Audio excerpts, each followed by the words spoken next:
Hey everybody, Scout Crafter here again. It's Friday and it is the first day of 2021. Congratulations, we've made it.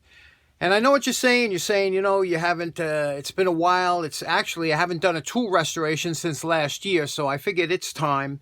And I picked out something that it warrants our first day of the year, a really nice tool. And let's go check it out. Now, the idea for today's project comes from a good friend of the show by the name of Thomas Dement. And Thomas wrote to me, and he showed me a pair of these clippers that he did. And he restored them, came out beautiful. And I said, you know what? I never did those type on the show. So I went upstairs. I have a bucket of these because I love them. And I buy them whenever I see them cheap. You've seen these before. We've done these on the channel. And this particular one, what makes some of these different is, the little spring here, the sheet metal springs are so nice and so smooth when you do them up. But they come all different types, painted handles, non-painted. But the one that Thomas did was a little bit different because Thomas did one that was like this one here. Let me take this off here. This one here, do you see this?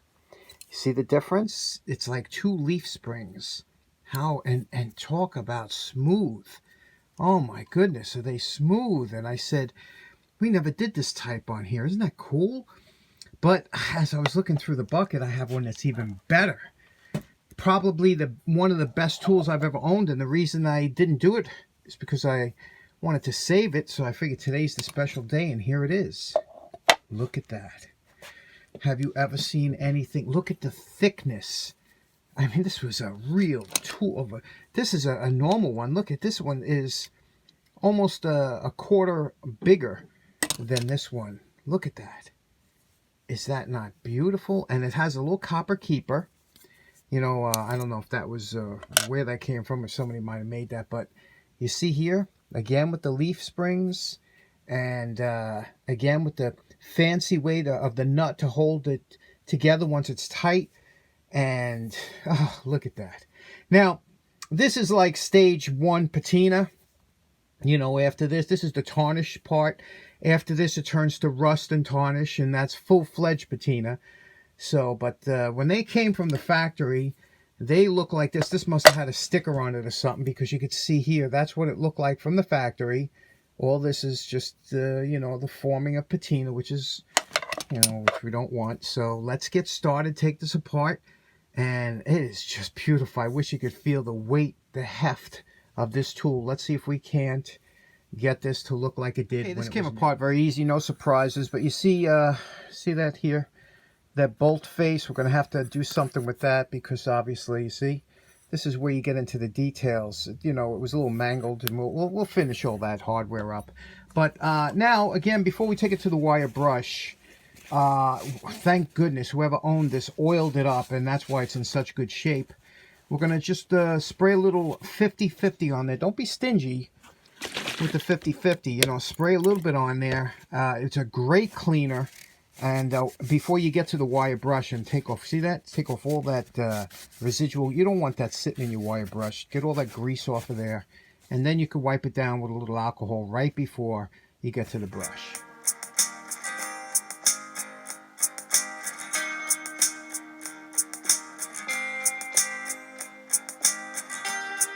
Okay, here's our post-wire brush evaluation. You can see no surprises here. This is that really good steel, that pre-1920 steel, that virgin steel, the kind you would see in like those old Colt revolvers and stuff.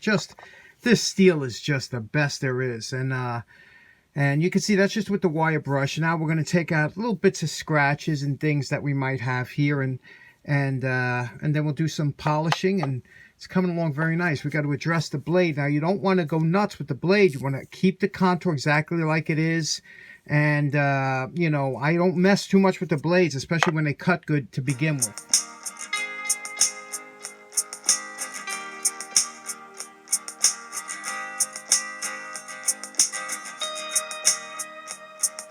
Now you know my favorite part. Remember what these shears look like before we started. And we're calling this project done.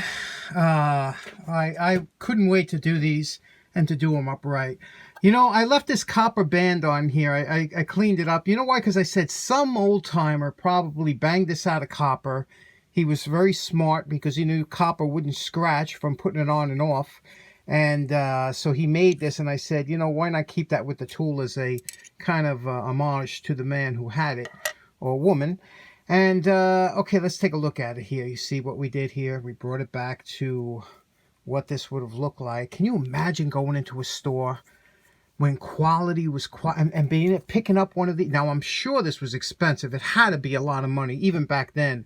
Can you imagine picking this up back then and saying, wow, I love this thing, and then saying, I'm going to go for it and buying it, you know? Look at it. And, you know, with the brass leaf springs, and it's just so smooth, and it works so well. Now, these aren't made to cut paper, obviously, but you could see here that, you know, it'll cut through paper. But I brought down a branch from outside to give you a little demo on what these are supposed to do. And look at that. This is just beautiful, isn't it? What a tool. I wish you could feel this, not just the smoothness in your hand, but the weight of this tool, the thickness. This is when tools were meant to last a lifetime. Let me show you the difference here between a side cutter and anvil cutter. Now, when you're doing gardening or yard work, there are two basic types of pruners or shears that you can get, and one is called the anvil cutter, and they call that an anvil cutter. These were my grandmother's, and she loved these. Okay, so an anvil cutter has a blade that comes down and presses against, this is the anvil, that brass part, and it makes your cut that way. Now, these are what they call like side cutters, and these shears are meant to cut like scissors. You know, they cut with two blades kind of coming across each other. Big difference. And this one here is for mostly what I do. I do mostly yard work, weeds, cutting up branches, things like that. This is the one you want. You want an anvil cutter for that kind of work. It cuts like butter. Let me show you. Here's a piece. Look at this. It just cuts like forget it. Now, it does, when you cut like that, it leaves a little bit of a compression on here because it's not a side cutter. So for pruning, they suggest that you buy this one if you're going to do pruning, like when you're going to prune a tree or flowers or things like that you want to grow again. This is the one you want. You want a side cutter. For cleaning up your yard, things like that, you want an anvil cutter. The scientific term for this type of cutter, especially this Seymour Smith original 119 snap cut, the scientific term is called the Mac Daddy. Now, for your pruning needs, you're going to want a side cutter, and for the simple reason that it makes a cut that's a very clean cut. And I'm going to show you. I'm going to make a cut right here, over here, onto this branch. And you can see here, when you look at that cut, it's a very sharp cut with very little damage as compared to the anvil cutter, you know, if you look through a microscope.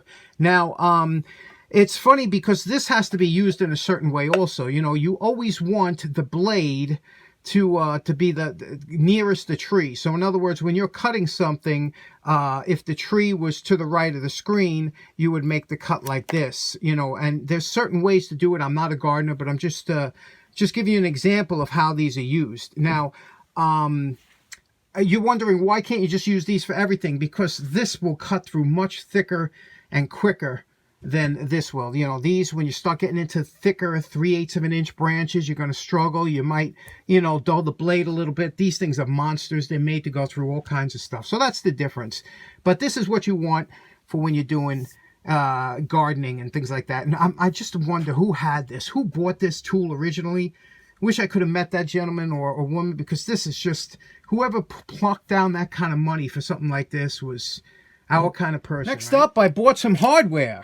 Yes, I did. I bought some hardware, even though I have, but you know, apparently this guy died, and they're selling his stuff on eBay, you know, and he had a bunch of hardware like I do, and they're selling it in lots, and this is 10 pounds. This thing is packed of hardware. So I don't know, you're the first time, and you know, from what it looked like on the picture, it looked pretty good, but you never know until you get it home. It could be all rusty stuff, right? So let's open this up, see what we got. I'm hoping that, oh yeah, there we go.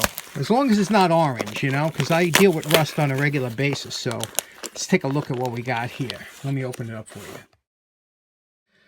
Okay, this is 10 pounds, or almost 10 pounds, just under 10 pounds of stainless hardware. And you know how much stainless stuff goes for. And these are all like, the smaller screws, the kind you drop under your bench, that hits your foot, goes under your bench and you never find it. And the worst part is it's stainless, so you can't even use a magnet to like sweep under the bench to try and find it. But yeah, so I got these, and they're all different size. I'm very happy so far with the looks of them. They don't look like they're used or sometimes you got to be careful that they're beat up, but these look all like in really good shape. And Phyllis the head, who doesn't love a nice Phyllis the head, right? And yeah, all different size. I'm really liking this. So this was a total of $15 and 10 pounds. That's pretty good. Okay, our first restoration of the year. I would call it a success. Aren't they beautiful? Aren't they, those shears? I can't wait. I'm going to bring them next time we have a meet or something to Jacktown. I'm going to bring them. I want you to clip something, to see what it's like to hold a quality tool like that. And anyway, I hope you have a great day. I hope the beginning of this year brings you lots of health and happiness. That's the two most important things. Thanks so much. Take care. Have a nice day. Bye-bye now.